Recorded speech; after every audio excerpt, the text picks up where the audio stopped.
Les agences de voyage françaises ont un gros travail. Ils sont en train de perdre des marchés de niche qui sont particulièrement rémunérateurs parce qu'ils se mettent des œillères. Bonjour, cette vidéo est consacrée à une question assez facile à expliquer, un peu plus dure à résoudre. Cette question est la suivante. Et si la lente émergence d'un tourisme différent, durable, responsable, régénératif, peu importe les mots aujourd'hui, n'était pas un problème de plus à subir, mais une véritable chance pour une partie au moins des professionnels du voyage et pour vous?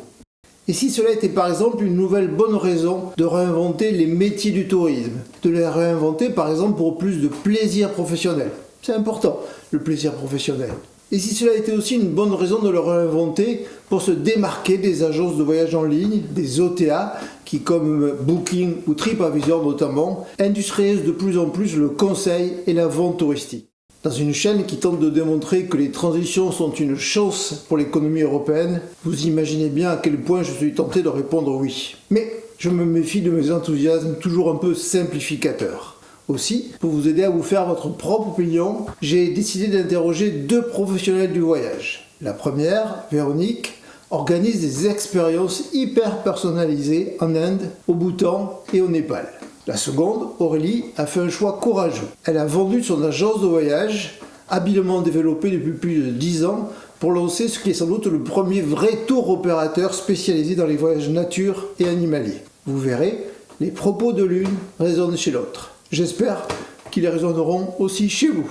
Mon nom est Jean-Pierre Jombe et j'ai créé cette chaîne Transition Action, aussi pour inciter mes étudiants de l'université de Pau et des Pays de la Dour à ne pas attendre que les clients leur demandent des séjours différents, mais à oser les inventer maintenant, tout de suite, sans attendre. Peut-être que ce message vous parlera aussi. Dans une première séquence, pour cela, Véronique de Inde Experience nous explique pourquoi et comment elle ne propose jamais le même voyage. On se retrouve ensuite pour présenter Aurélie et Voyage Sauvage.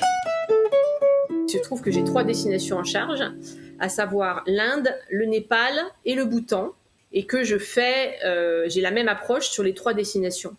Je ne vends jamais 2 fois le même voyage. Je suis obligée de pouvoir appréhender et comprendre les aspirations des voyageurs et me dire, qu'est-ce qui va fonctionner pour lui? C'est pas forcément long si les gens n'ont pas de temps. En tout cas, c'est forcément personnalisé, obligatoirement en immersion, forcément avec de la rencontre, parce qu'il doit forcément y avoir une certaine transformation à la fin du voyage. Donc voilà, les maîtres mots, les 3 maîtres mots, c'est immersion, rencontre, transformation. En plus de mon activité d'agence de voyage, j'ai une activité d'hébergeur, c'est-à-dire que j'ai développé, et dans le Rajasthan et au Kerala, des chambres d'hôtes qui sont à mon image pour transmettre nos valeurs. Le travail est assuré par un guide local francophone qui est assuré par des bergers qui en retirent forcément un revenu et qui font vivre des expériences absolument uniques et vraiment hors du temps. Alors là, pour moi, c'est clair, c'est uniquement francophone parce que mon métier est particulièrement tourné autour des émotions. Les immersions, les rencontres, les transformations, c'est de l'émotion en permanence. Et je ne peux pas les gérer en anglais. Je ne peux pas les gérer en hindi, je ne peux pas les gérer en malayalam. J'ai beaucoup de clientes qui viennent à moi, de voyageuses, justement parce qu'elles ont un besoin d'expression, de problématiques, de sentiments, d'émotions, de choses qui sont coincées, qui sont enracinées, qu'il va falloir faire sortir. Et il n'y a rien de mieux que d'avoir en face une personne avec laquelle on se comprend à demi-mot. Alors, il me trouve comment?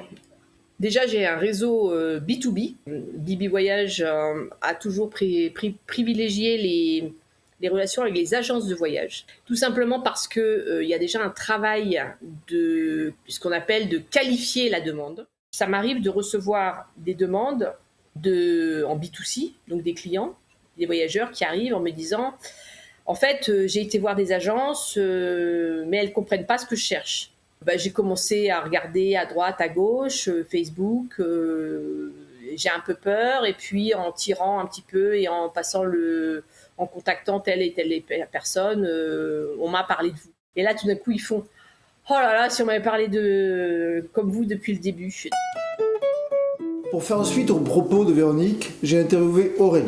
Aurélie a créé le premier tour opérateur spécialiste des voyages nature et animaliers. Elle a à ce titre vite compris les limites d'une approche trop militante. Elle nous explique au contraire de quelle manière elle a décidé de procéder. Nous, on n'a quasiment aucune personne qui nous contacte en nous disant, que ce soit moi ou mes agences partenaires, en nous disant voilà, on veut faire attention, on est en demande par rapport à ça. Franchement, il n'y en a pas beaucoup. Si on attend que les voyageurs fassent changer les choses, je crois qu'on peut attendre un bon paquet de temps. Moi, je crois que c'est aux professionnels justement de prendre la priorité là-dessus. Enfin voilà, c'est à eux de changer les choses, c'est à eux de faire évoluer leur offre, quoi. Alors, il y a pas que pour être concurrentiel, mais ne serait-ce, moi je trouve, pour nous faire plaisir, quoi, parce que faut en parler aussi, quoi. Je veux dire, vendre la page 14, alors peut-être qu'il y en a qui adorent ça, mais alors moi vraiment, c'est pas mon truc, hein. La passion de notre métier, parce que c'est pas un métier qui rapporte beaucoup, faut dire les choses, hein. Justement, d'apprendre plus sur une destination, donc créer sa propre production, personnaliser le voyage, donc voilà, en fonction du client qu'on a en face. C'est aussi pour ça que je me suis positionnée, parce que justement, je trouvais qu'il n'y avait pas assez d'évolution du côté des Théo. En fait, les Théo, ce qu'ils ont fait aujourd'hui, c'est qu'ils se sont dit, en fait, ils se sont adaptés au marché. Ils n'ont pas voulu aller plus loin. Il y a deux tendances, une tendance tourisme de masse et une tendance tourisme responsable. Ils se sont dit, on a déjà ces produits de masse, on va rajouter des produits responsables, qu'ils le soient ou pas. Sauf que du coup, quand tu fais comme ça, il n'y a pas de cohérence. Et on peut pas aller très loin en fait dans le truc. Alors évidemment on fait de la quantité, mais voilà, on fait pas de la qualité. Et en fait nous c'est vraiment là-dessus qu'on s'est différencié, c'est qu'en fait nous on a voulu proposer que du tourisme responsable, que du marché sur le tourisme responsable. En fait quand je présente Voyage Sauvage, avant je disais nous sommes le premier voyagiste engagé dans la cause animale. Ça c'était le avant. Aujourd'hui, Voyage Sauvage, c'est le spécialiste des voyages nature et animaliers. Et ensuite, dans un deuxième temps, je dis, notre éthique, c'est voilà, nos engagements, c'est ça, voilà, ça, tout ça, vous le trouverez pas chez nous. On vend pas de nage avec les cétacés, on vend pas de balade d'éléphants, on vend pas de ceci, d'exploitation animale, etc. Et du coup, que ce soit les agences ou les voyageurs, ils disent, ils sont spécialistes nature et animaux, tiens, là, ça touche beaucoup de monde, puisqu'il y a beaucoup de gens qui veulent aller rencontrer les animaux.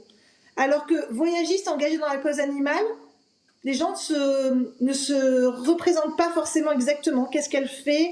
Est-ce que c'est vraiment ça que j'ai envie, ce à quoi j'aspirais? Moi, je voulais juste un safari.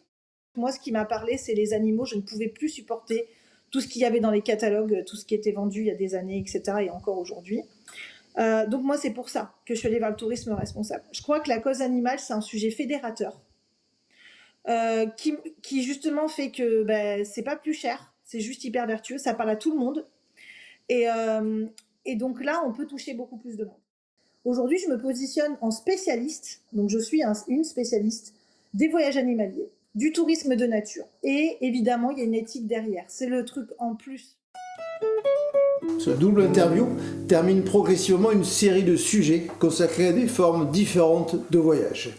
Je serais curieux d'avoir vos retours. On se retrouve rapidement pour un autre sujet qui va être consacré au nouveau modèle économique de l'économie durable. Vous verrez là aussi, on va essayer de démontrer à quel point les transitions sont une chance pour repositionner l'Europe dans une économie post-carbone. Ce ne sera pas un sujet technique, mais un sujet vraiment sur le fond. On se retrouve donc très vite. Je vous souhaite évidemment le meilleur pour la suite.